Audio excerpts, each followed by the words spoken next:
Information Technology Leaders is sponsored by Realnetworks Incorporated, the pioneer of Internet media delivery. Realnetworks develops and markets software products and services that enable personal computer and consumer electronic device users to send and receive audio, video, and other multimedia services using the web.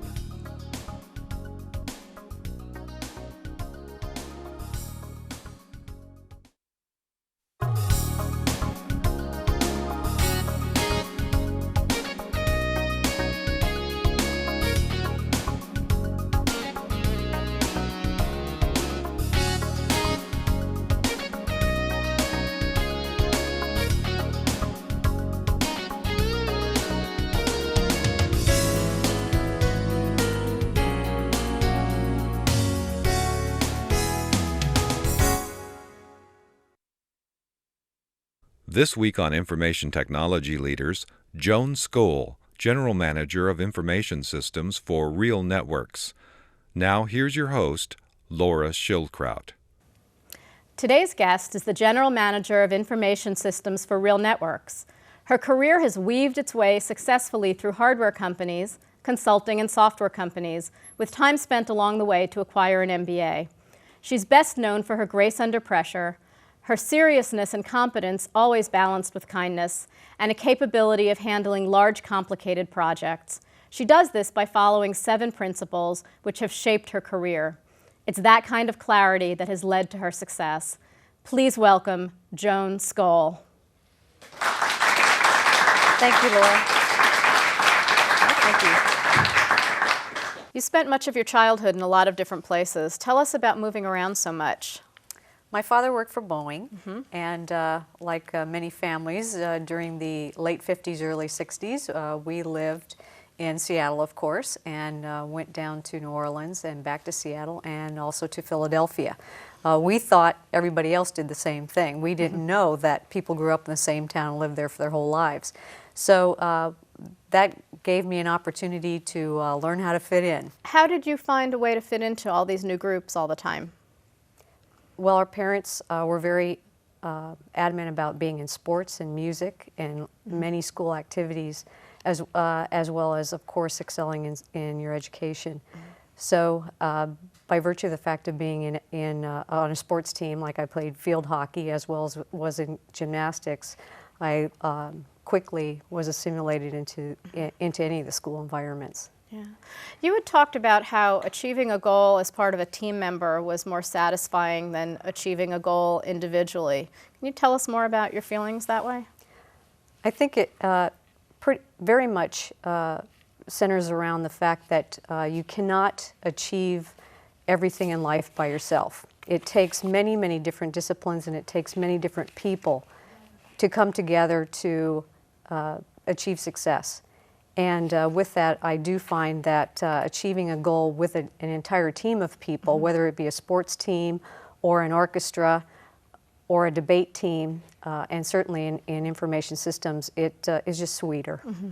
Just having the camaraderie The camaraderie and feeling good for everybody on the team. Otherwise, it's just you celebrating that success, and it's important to celebrate the success with everyone. And it's also important to see people grow and achieve their dreams. Where did you go to college? My undergraduate was at Clarion University, which is in Pennsylvania, and I also actually went to the University of Washington in their MBA program. You ended up going to Clarion because of their gymnastics. Did you end up staying on the team very long? No, actually I didn't. I quickly learned that there are other people that are better in gymnastics than I was, so I devoted myself to academics, but was in a lot of other activities, and was able to be a big fish in a little pond. And would you rather be a big fish in a little pond than a little fish in a big pond? Well, for me, it's probably been the story of my life through my career and also in childhood, so I'm more comfortable there. What was your undergrad major? Marketing and management. And why did you decide to focus on those? Primarily because I always envisioned that I would be in business. was very much instilled in me to certainly achieve. And one of the areas I looked at women achieving was in business, and it was a new field for women. Yeah. Women moving into accounting, programming, computers, all of those were new fields really, and there were many women that forged the leadership in that area, but also I started to see role models and envisioned myself as being an accountant or a controller, certainly working in the business world. Did you ever take any computer classes? I did. I took Intro to Data Processing. Processing, yes. And this was in the early 70s. And at that time, we certainly learned about the ENIAC computer, but not much about how computers can support a business. And I remember my comments, I'll never work with computers after I graduate from college. Well, it was so far away. I mean, I remember when I was using computer, we were using punch cards on, marketing research things, and yeah. So we hand in our stack of 80-column cards, which was our program, and would submit it for compiling. Right. And a day later, you might get your program back with all of your error listings. And I'm sad to say that I had a lot of errors on my computer so not programs. going in this field. So it wasn't a very quick or rapid feedback. Was there anything you wish you'd taken more advantage of during college? Well, I think I wish I had learned more about programming during that time. And I think I certainly got my share of the extracurricular activities, which is the other part of your education. But I think if I were to do it over, I would certainly spend more time on the programming aspects. And I'm happy to say that I've seen a lot of the programs that they have today in the curriculum there, and they're far more well-targeted to what you can use right out of the chute and be productive. But computers are also in a much different place now than they were then. Absolutely. And it's light years between what I learned in college to what I actually learned on my first job. Right. Speaking of your first job, you took advantage of on-campus recruiting. Which companies did you interview with? Well, I interviewed with all the accounting firms at that time, and I think although you may know them as the Big Five, maybe soon to be the Big Four, they were back then the Big Eight. And each one of them came on campus, and Clarion had actually a pretty good accounting program, which I participated in. And Procter & Gamble, many of the consumer retail companies. So I interviewed with everybody. And lo and behold, here comes a company called IBM. And I knew nothing about IBM. I read through their glossy brochures, and they offered me the most money and told me they were going to train me and teach me all about computers and how to implement them in business. And I go, sure, I'm all for that. So you really took the job with them over the others because they offered more money? Yes, and obviously going through the interview process, you learn a bit about the IBM culture and the IBM principles and ways of doing business. And back then, it was a wonderful way for someone who was just fresh out of college to learn something. And I did. I actually went to, of all places, Erie, Pennsylvania. I spent a century there for 3.5 years. But the thing that I learned there was I implemented many systems. It was the beginning of mini computers, and I was able to squeeze about 5 years of experience into a few years, and learned a lot about business and certainly a lot about computers and how they affect and can support business. And what were your responsibilities at this time? I was a fairy godmother to my businesses. It was the first time many of these companies... Is that what it said on your business card? Well, it was actually systems engineers. So I was responsible for implementing the system, training people on how to use them, working through patches and upgrades to the applications, and of course making sure that they got their payrolls out. What surprised you about that first experience? I was probably most surprised about how people treated me. I was young, right out of school, and yet people treated me with respect and took me under their wing to help me understand what was important in business. So from that experience, other than knowing about the computer so much, I also learned a lot about business because people were very welcoming. They wanted to make sure that you were successful so that they could be successful. Yeah. I tend to think of IBM as sort of a more paternal environment that's kind of nurturing rather than competitive and confrontational. Is that inaccurate? I would say it's true. It's a large company, grown on respect for the individual. We don't disparage our competition, of which they were getting much competition then. And it was an environment where a young person could learn a lot. It was a great learning experience, a great growing. About 3 years in, you started looking at other companies to work for. What other companies did you talk to, and why did you decide to stay? Well, other companies such as Microsoft, when I transferred out here to Seattle, and I was considering moving into software development. And I was at the time selling computers for IBM. So here I was, a pretty young person, not knowing a lot about investments and why people bought computers when the interest rate was at 18%. And basically, I thought, geez, I don't know enough. Maybe it's time for me to look around and see what other companies are all about. And one of my interviews was with Microsoft before they were public. So this is back in 1980, 81. And who did the interview? Steve Ballmer. And I think at the time, looking back, one of your questions to me one time was, do you have any regrets? So I should have just said, I will be your personal secretary if you'll just hire me. But of course, I came from IBM, and Microsoft was a company that, what could they possibly know? This is PC stuff. Yeah. It's important to be on the mainframe side of things. Right. PCs are like home toys. That's right. That's right. What could they possibly make of themselves? But you decided to stay, obviously. That's right. Did your role change at that time? Well, I was doing more in banking and selling computers there, and then realized that it was time to go back to school. I had 5 years under my belt, I think a lot of experience, and basically I was ready to learn a little bit more.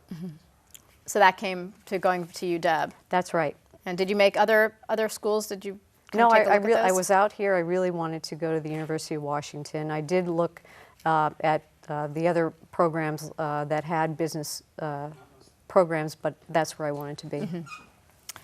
And were you glad that you'd worked for a couple of years before Oh, starting your absolutely. MBA? I think the experience was better for having had experience, because you work with other people in the program, and you need to bring your experience to the program with them.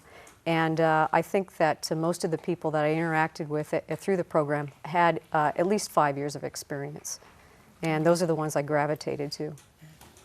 Did you find that people who hadn't had the work experience sort of got left behind or just didn't have as much to offer? I think obviously you have to be pretty exceptional to go to the MBA right out of your undergrad. But I think the important thing was who you worked with in your group studies. And generally you would gravitate toward people that had more experience, that could, of course we were all smart, but it was important to have that other element of networking. What do you think are the benefits that you got out of the program before heading towards your next job? Well, I'd have to say that as we talked about big fish in a little pond, I was now a little fish in a big pond. So this was a challenge for me. I had to work harder. Throughout my entire career of being in education, everything came easy to me. And maybe it was something about the programs weren't as challenging. And I found that the program here, I really had to work hard. And it was good for me to really buckle down and spend more hours and spend more time and learn to work in groups and not do it on my own so much. Yeah, I always find that it's the things that I really resist doing that are the ones I end up finding more satisfying once they're done. And I think the things that you have to pay that extra attention into Oh, absolutely. end up really adding that kind of value. So back to on-campus interviews, and you took advantage of it again. Who did you interview with, and how did that go? Those same firms, you know, there's still the Big Eight, and basically I went to Deloitte. I interviewed with each of the Big Eight firms. I had these visions. I majored in finance and accounting, went through the program, through the intensive program they have in the summer here, to do all the accounting courses, and had visions of being a CPA and a controller, and basically did sit for the CPA and passed, and continued towards graduation. and during that time interviewed with Deloitte as well. And why did you end up taking that position? Actually, I told them I wanted to go into accounting or tax, and they go, well, you have all this experience in information technology or information systems. We need you in consulting. And we have visions of putting you right to work on some of our larger information systems consulting practice work. So what types of projects were assigned to you as a sort of newly minted MBA, and then how did that change as your career progressed? Much of the first jobs and scope were requirements definitions for implementing new systems, evaluations of systems, and so I got the opportunity to go way beyond IBM and learn that, hey, there are other computer companies out there. There's also other application companies out there, and oh, by the way, they do have some good programs. It's not just the IBM way, which was also good because there are and there were a great competitive environment out there, and I got the opportunity to work on DEC equipment as well as manufacturing and distribution applications that I had not worked on before. So you were with Deloitte for about 5 years. What was the best and worst of that time? Well, the best was the opportunity to work on a variety of projects and with a variety of people and in different types of industries. And you get a lot of experience very quickly, and it makes you more versatile, and it helps you in your decision-making process. Certainly, working with other people helps you to hone your skills and to learn more about and get a broader perspective, but also get a depth of perspective on a project. The worst was the travel, I'd have to say. You know, it's a trade-off. Yeah. You give up a lot of your personal life, but maybe justifiably so to be able to advance your career. Yeah. And I think that's a decision a lot of people have, a choice they have to make. But I traveled every week. I had 100% travel, and I was working on nationwide implementations. And so it didn't help in the personal aspect of my life, but it certainly helped my career. Can you tell us about one of the projects that you're most proud of from your consulting time? I would say many of the projects I did were information systems consulting, and the one I was proud of was the one that I then went to Intermec, and it was an information systems project. And basically they were a group of people who go, why do we need a consultant to come in here and help us? And I think it was pleasing because I won them over, or I should say our team won them over. And we assisted them in implementing a direction for their information systems, but at the same time, they actually warmed up to the idea of consultants, and they warmed up to the idea of me. So they stole you away. That's How right. did that position end up coming about? Well, there was a person, my predecessor was there, and he was ready for retirement, and they said, you need to groom somebody for succession planning. And he was wonderful in that he really mentored me through the process. And this was the first time I actually had the opportunity to have an entire IS group, and this is the traditional IS, networking and help desk and system operations and application development. And it was all the facets of IS at the time. And he mentored me through the process of understanding what was important, how to manage how to manage that organization, the budgets of it, and of course the key priorities for the business. Yeah. How long did that go on before he finally retired? I think he was there about a year and a half, 18 months. Wow. And was that feels to me like a really long time to be kind of in waiting, was it?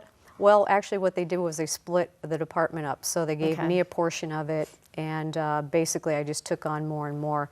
And it actually was a nice approach for him. It was a nice approach for the staff, many of whom I still work with today. And it was a good approach for me. Yeah. I mean, in some ways it seems awfully civilized, but I would think that it would just get kind of irritating at a certain point. Well, it sounds like it didn't. I don't know that it would work that way in today's world. Things are a little faster. That's right. What does Intermec do? They are a barcode manufacturer at that time. So this was sort of your first time being on the inside of a company. How does that differ from being on the outside? Well, as I mentioned, people are more accepting of people on the inside. You have to learn to make sure that you put those people at the forefront of your solution process. They can't understand that you're doing this for yourself and not for them. So you really have to empathize with the customer, and you have to stay close to the customer. It's important that you conduct yourself and think in ways that will help that business, rather than just coming in and trying to say, well, I'm the smart expert here. Let me tell you how it should work. And oftentimes you'll see consultants come in and really alienate the people that are there to help. And it's important to change your approach, I think, for the customer situation. Yeah, because you end up really living with the decisions you make and the projects you do every day. You don't get to sort of sweep in, do and something and leave. And sweep out. So it has to be something that's sustainable. What are some of your proudest accomplishments from this time? I would say the ability to build a team that changed their focus from an IBM shop, which was AS400 at that time, and we actually migrated to Oracle and to Sun equipment at that time, which was a major difference. These people had grown up within the fold of IBM. And, as had you. As had I. And basically, there was a new world out there. New technologies were coming about, and new capabilities. And it was the whole idea of being faster, fleeter, and being more targeted. We had the option of staying within the IBM world or taking a totally new approach. And I had talked with a number of people. I was in a Gartner Group roundtable group, and basically they were identifying all the ways that they were approaching the same application systems, but doing it in a different environment. Different platforms, new database environment, new skill sets for their people, and the actual transition of moving these people from a one platform shop into a multiple platform shop was important. Because that is really the way the world is today. Was there something that kind of tugged at your heartstrings when they made a decision, or when you were part of a decision to move away from IBM? Not really. No? It was easy? It was easy. And you were with Intermec for 7 years, which you've sometimes described as being a little bit too long. Why was that? Well, actually, at that time, I was getting some vision of what Silicon Valley was all about and the growth factor. And I think the thing that impressed me most about my work at Intermec and the work in Silicon Valley was the speed with which people were entering into these new companies, the Ciscos and Sybase and other companies that were part of our roundtable group, of which Adobe was also a group. And they talked about an environment that was very fast-paced. They were growing at 100%. Intermec at that time was growing at 5 to 10 to 15%, which was not a bad growth rate, but it just wasn't as exciting a growth rate. What about Adobe appealed to you? Software developer. It was in the time frame of 1996 through 1998. They had a lot of new products. It was graphics artists. It was totally different than hardware manufacturing. The other thing about the business model is that in software development, the gross margins are so much higher than they are in manufacturing. So they are able to invest in a lot of high technology. They're able to invest in education, and they're able to invest in their people from new and wonderful compensation models that I think attracted some of the best and brightest. And did you like working with the Silicon Valley folks? Yes, they were different, but but it was an interesting time. It was very fast-paced. It was very it was a time when we were implementing all new systems.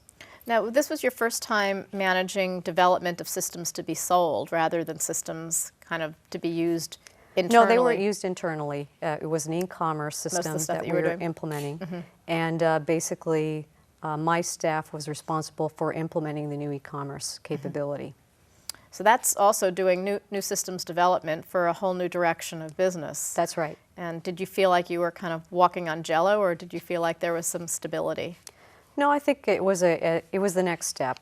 It was a natural progression. I mean, there's many things within an e-commerce system that are similar to even an internal system, billing systems, Right. Payment processing, managing the database. The differences surround privacy, security, and of course the size of your e-commerce engine. Yeah. Certainly, handling 2,000 orders a day is very different than handling 10 orders a day. Right. And the capabilities that you need to put in place for those systems to process quickly, to have 7/24 uptime, which is another major issue for many e-commerce systems and staffs to support them. You also were responsible for staff at your location, but then also had people reporting to you that were at different locations. Talk about some of those challenges. Well, again, it was being here in Seattle and being in San Jose every week, and the ability to ensure that people got their work done in a very much a geographically dispersed environment. We also had users that were in Japan and in Europe, and basically the ability to use video conferencing or be smart about how you communicated with them on a weekly basis to keep them enthused and excited and keep them on track with their project work. Because all of the teams are sort of cross-location, which is very common now, but probably wasn't as common then. And I think it is a challenge in dealing with that. Did you end up doing a lot of travel for this? We did, but we also use video conferencing very effectively at Adobe, actually more effectively than I've seen in many organizations. And it worked there, and basically we had a lot of conferences, but I think the important thing with many of these projects, no matter if they're e-commerce, they span continents, it's that you still need to have face-to-face, you still need to have good communications with the technical team and the user teams, and without that, any project will fail. Yeah, and you just need to have that, or you don't have your instincts, your radar just ends up shutting off if you don't get that face-to-face. And they have to feel that they're part of the team and it's going in the right direction, and they have a say in the final outcomes. Yeah. So then came along a project with Japan where you were responsible for a systems installation. What were the goals of that project and how did that go? We were to implement SAP in Japan, and what was interesting about this project was they had asked me to spend 3 to 6 months in Japan. I'm not Japanese, of Japanese descent, as you can tell, and I don't know Japanese, the language. So I said, sure, I can do it.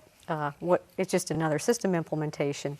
So I went out for 10 days to kind of scope it out to understand how this would actually work, and to work with the people in our Japan office, and basically learned a lot about the differences in Japan business, even down to the business forums versus what it's like in the US. And consequently from that wonderful experience, I think there was an earthquake, a typhoon, and needless to say, my hair looked like it went through the egg beater every day. And besides the fact, I didn't know what anybody was saying, and much of the time they were going, Joan, do you mind if we speak in Japanese in front of you? It's just too hard to conduct business in English. And so I learned maybe this isn't the right role for me. One of the things that you had said to me that I found was really interesting was that you said that you could have made it work, you just didn't want to.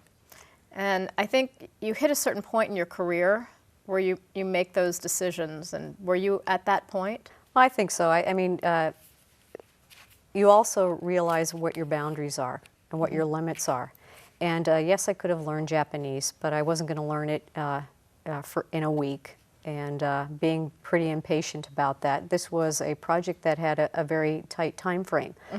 We needed to put it in at the end of November, and I was to start there in September. So not having the language and having that boundary absolutely was not going to be a key to success of this project. Even if you had spoken Japanese, do you think that would have been a big difference? Yeah, I think there would have been a difference. And it's just a very, very different culture. And I was definitely an outsider. But they were nice to me. It's just, it wasn't for me. Yeah. So did the Realnetworks position appeal to you because it wasn't the Japan position, or because there was something that really appealed to you? Well, I definitely knew about Realnetworks. They had called me previously, actually when I had just started with Adobe, and I went and interviewed with Rob Glazer, who's the founder, CEO, and talked to him about what the opportunity was. At that time, they were obviously much smaller. They were not public at the time, and I said, you know what, I don't think I'm the right person for this job. But as you grow, I think I have skill sets that could be helpful here. And they said, okay, and why did you actually feel called me 2 years ago. Why did you feel you weren't the right person then? They needed someone who was highly technical, implementing, very hands-on, who could actually program. And basically, I was more project management. And building a team of people that could do that, which is actually what I ended up doing at Realnetworks.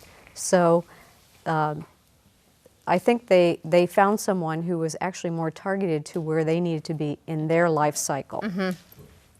And that worked out for them. And then 2 years later? That's right. I joined, and it was October of 1998. And it was a great decision for me.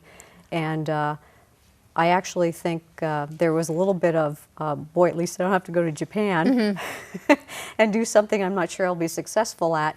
But there was also this new environment of streaming media over the internet. And the internet was actually very much a magnet.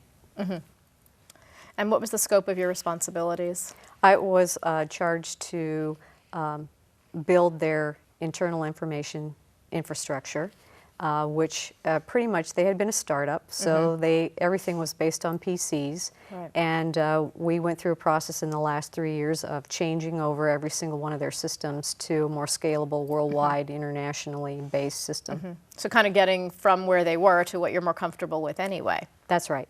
So now you really were the right person for the job. Well, for the internal IS, it worked out great for me. The other thing that was wonderful was I got to hire many of the people I had worked with along the way. And I think that it feels so good to build a team, have people that you've worked with know that they can step right into a job and make a difference very quickly. Yeah, and especially when you don't have to do that learning curve, building up part. Absolutely. When, as you were saying, that there are different companies that have different kinds of time frames, Realnetworks is one of those that is not going to accept 2 years implementation of something. Correct. So to be able to hit the ground running with people you know is almost a necessity within that kind of environment. And in that environment, we implemented an Oracle ERP system in 5 months. We implemented a Siebel sales environment in 5 months. Each of these were successive implementations. And prior to that time, a lot of people took a year to implement, but I was fortunate enough to have a great staff who understood the requirements, and we actually did more with less people and in a shorter time. And I think a lot of that speaks to the experience level. Yeah. How does the culture at Realnetworks differ from the culture of companies you've worked with before? Well, it's very different. And I have to say it has that raw edginess, that competitive environment, conflict-driven, but also absolutely inviting, absolutely stimulating, and it is one that is not for the faint of heart. No. What do you mean by that? Well, you have to have a thick skin. I mean, you're in there with people who are very competitive, and it's not just the people, it's the lean and meanness of it. The fact that we're trying to implement and build a business that's in a totally new arena. It's likened to the broadcast industry 50 years ago. Right. And to make the leap between viewing movies and audio and video on the internet is a major leap in faith for a lot of people. And you're dealing with broadcast companies and certainly the consumer perception of the product. Right. And of course we have that other company across the lake who is a big competitor. And so I think that also keeps us on the edge, staying a step ahead as much as we can. Yeah. Although I think a lot of your culture probably comes from that company across the lake, because Rob Glazer was from definitely. Microsoft, and a lot of the people there are from Microsoft, so I think they probably cut their teeth on that kind of aggressive adversarial. Yes, kind of environment. but there's also a lot of people from other disciplines and other industries, such as the publishing and entertainment industry. And really, Realnetworks is making a shift from just being a software high-tech developer into entertainment on the internet, which is a major shift in the business model as well. Tell us about the installation of the sales system and how that project went. Well, it was one of my more interesting experiences through my career. When I originally went into it, I tried to force a System A down our salespeople's throats, and they actually in a month said, this is not going to work for us, and they threw it out and went back to their old system. Now this is like the worst thing that can happen to you. Even after 20 years of being in business and knowing and implementing sales automation systems, you know that the most important thing is to get the salespeople to own the system. So I said, okay, you're right. I want you to go out and pick the system that's right for you. And they chose Siebel. And from then on, it turned into a much more positive partnership with the sales team, because they said, this is the system we want, and this is the one we're going to make be successful. We're gonna make this successful because we And now it's been implemented around the world for the direct sales staff. Did you not really talk with them sufficiently up front, or there was just We did. They weren't talking to you? It's, I think, a little bit of both. As I mentioned, it's a fast growth company. People just don't have time. Right. And sales systems tend to be the most difficult to implement because people have to make their quota and they don't have time to discuss what their workflow should be. Right. And I think people don't realize how much time you have to spend defining those things in order for a system to be implemented. It's just, well, just do it like anybody else does. Right. And then they get irritated. And I think it's very difficult for them to put the time in to do that. You know, they've got a full-time job already generating revenue. Right. Although what we found through the process is we found some key users, and they made all the difference in the world.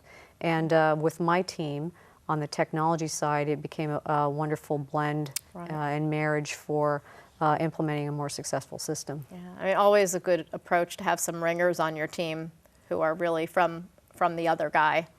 And That's right. It always helps in implementation. What's a project that has gone really well that you've really been particularly proud of since you've been at Real? I would say actually the implementation of the sales system, but there have been Turning others. around. Some of the other things, when you're a small company and you're a startup and you're growing fast, you tend to have a lot of multiple systems trying to do the same thing.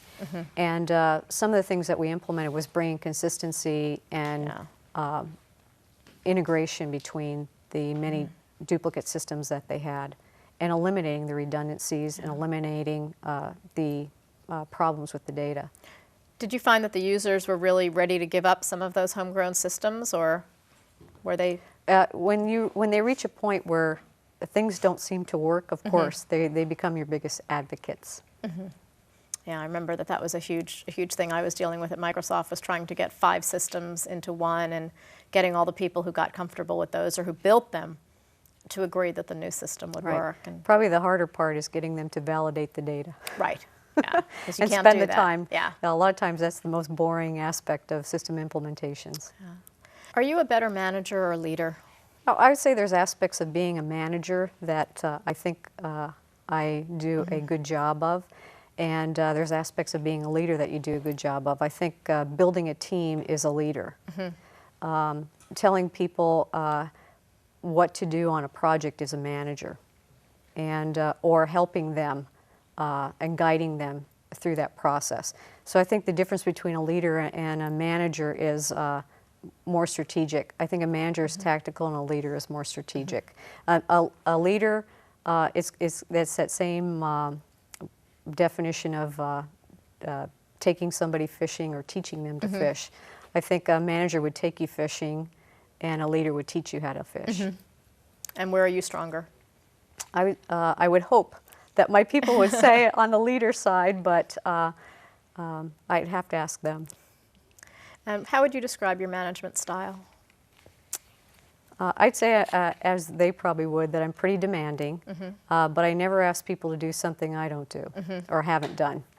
And demanding but fair, and also I expect people to do their job. All of us have to contribute, and I expect everybody to contribute. At the beginning, I said that you had 7 principles around which you sort of built your career. I want to kind of go through those and then ask you something about each of them. The first one is to run IS as a business. Why is this important, and how else have you seen it done? I think oftentimes people get caught up in the technology and the technology wars.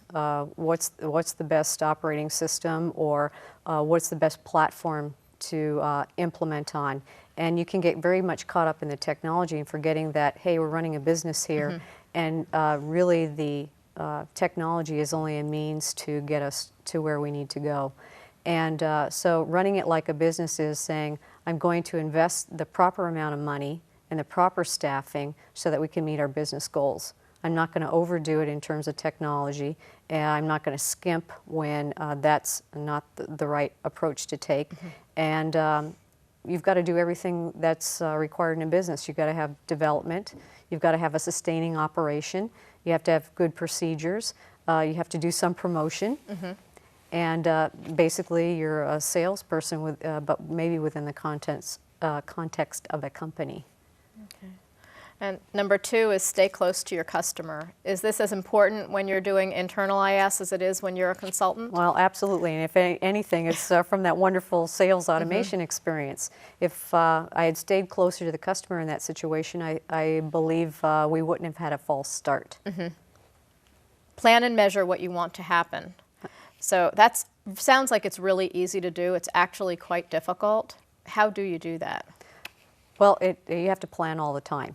And basically, if you know that these are the particular projects, these are the systems that we need to implement by a certain date in support of the business, then we're going to plan how well we did that in terms of quality, uptime, metrics in terms of the reliability of the system, as well as do we do it faster?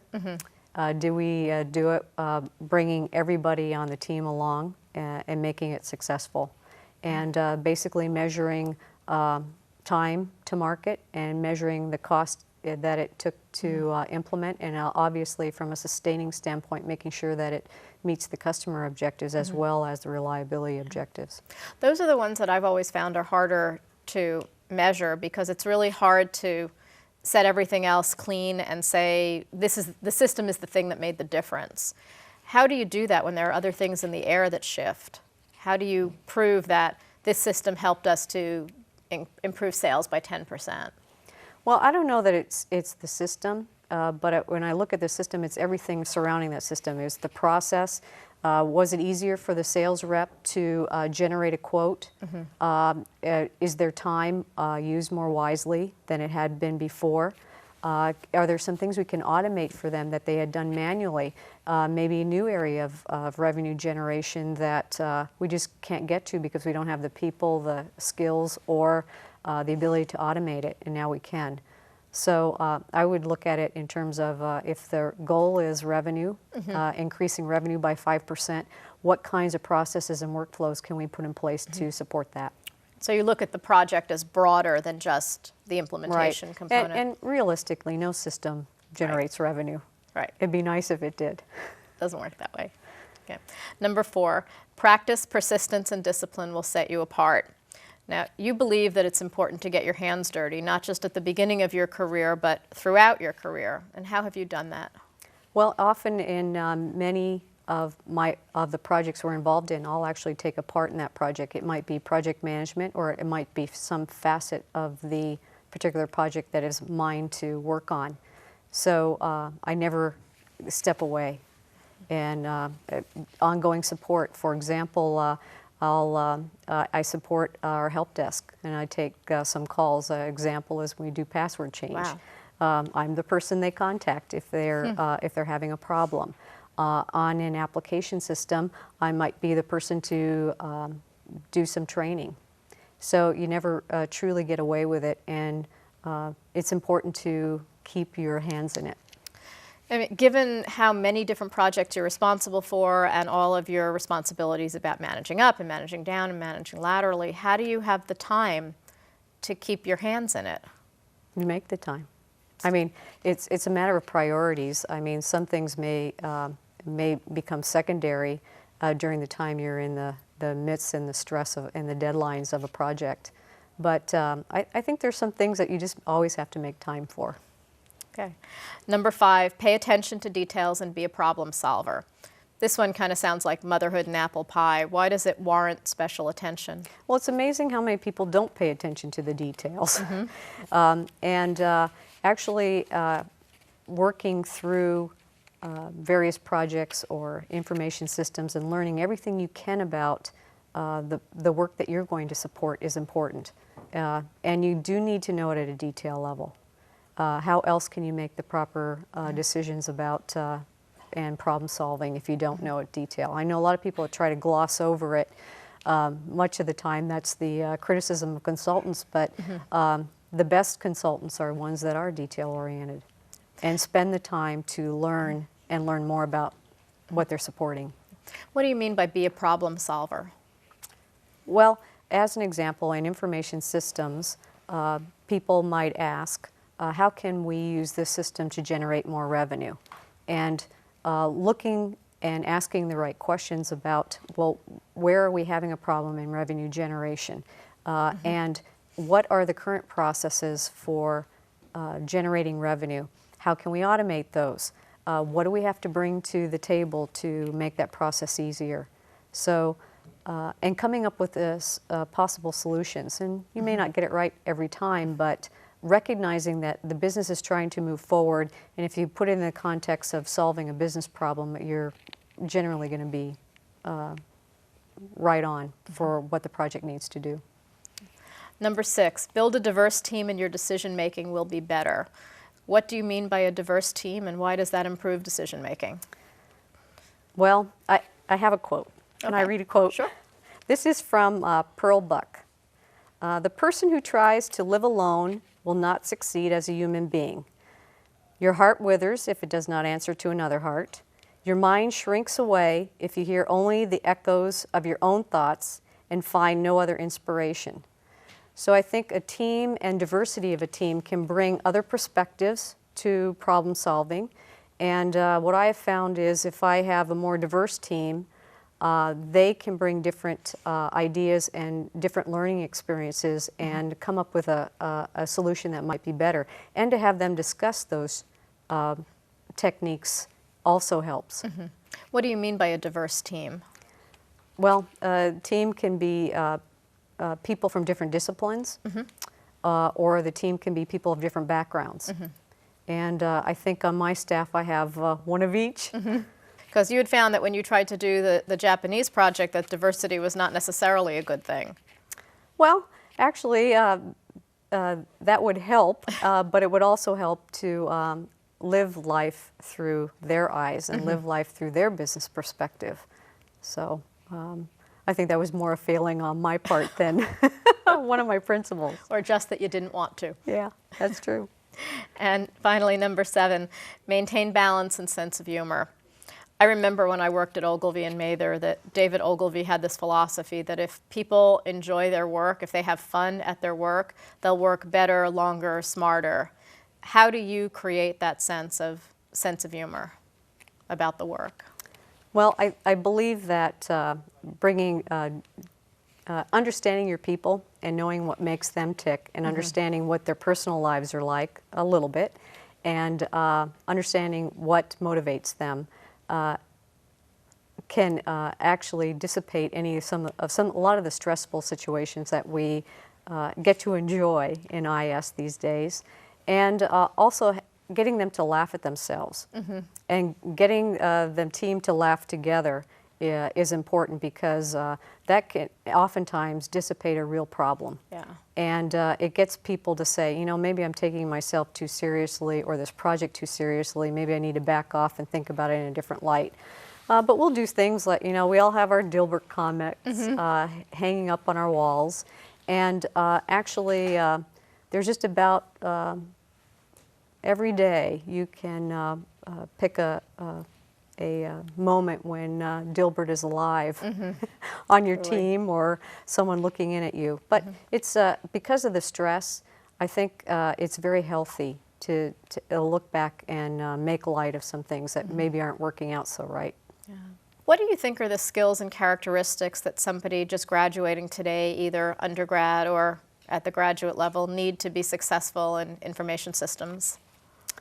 Obviously, they need to be interested in it. I mean, the very first thing I would say is make sure this is your interest area. In today's world, you need a lot of energy. A lot of energy because it is a 7x24 world. And you'll often be called on to work many, many hours and give up personal priorities. So make sure you have the energy and the stamina to continually want to be a part of a project. Be somebody people can rely upon. I expect that everyone is smart, and I'm expecting that I can rely upon your understanding of programming or your understanding of system administration, but I also want to know I can rely upon you as someone who will be there late at night with me, and also as someone who will help me problem solve and come up with new ways that we could do things smarter. I think people just want to know that there's others on their team that are there to help. We'll be back to take questions from the audience right after this. The University of Washington Business School, located in Seattle, Washington, ranks among the top business schools in the United States. Information Technology Leaders is one of the many ways the UW Business School forges partnerships and reaches out beyond the university. For more information about the University of Washington Business School or Information Technology Leaders, visit informationtechnologyleaders.com. Hi, Joan. Hi. I would like to know, considering your relationship with Microsoft and in light of the recent court cases they've been going through, have you and will you be implementing internal systems based on operating systems other than Microsoft, such as Linux, or possibly more on Apple now that they've gone to a Unix platform? Actually, we use a variety of platforms at Realnetworks. Our web servers and download servers are Linux. Our back office engines, if you will, are Sun platforms. So very much we're not using a lot of Microsoft products for our server platforms due to scalability and reliability issues. We do on our desktops use Windows, and we are moving to Windows XP. So we do have some Microsoft products where they are best suited in our business. Okay, great. Thank you. My question is, I was wondering what technology or technologies will be the biggest factor for the success of Realnetworks in the future? Actually, one of the things that Realnetworks prides itself on is that we're cross-platform in the technologies that we support our products on. So it's the gamut, all the Linux versions, Sun Solaris, HP UX, IBM, and of course Microsoft products as well, and Apple.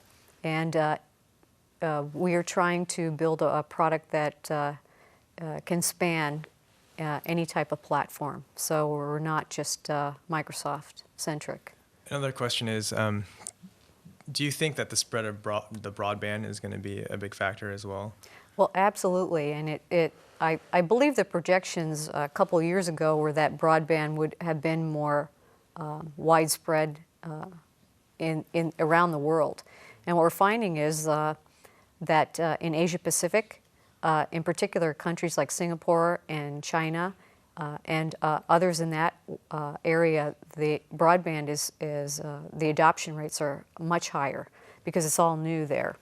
And certainly that's going to play a big role in adoption rates around the world versus just in the US.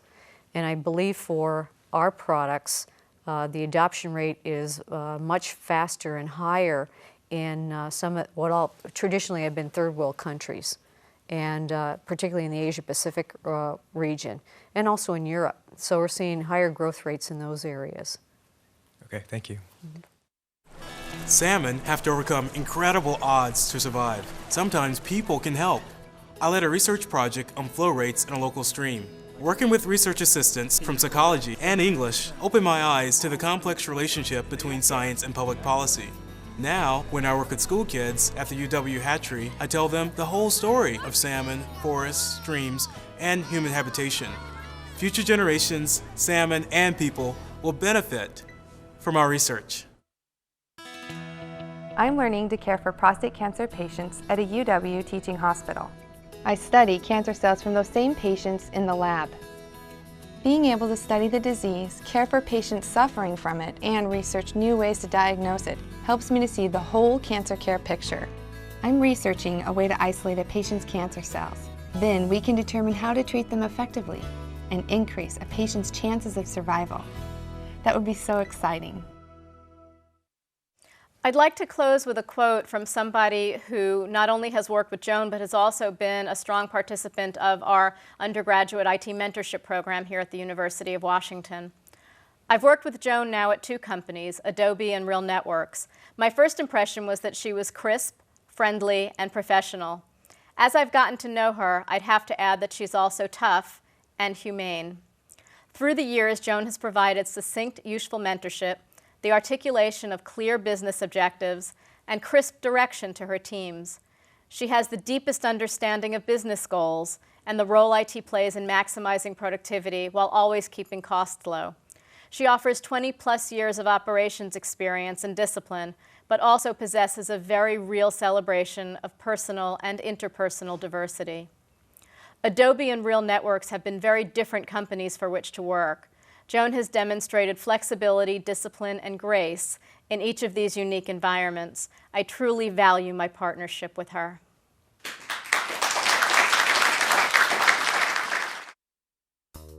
Information Technology Leaders is sponsored by Realnetworks Incorporated, the pioneer of Internet media delivery.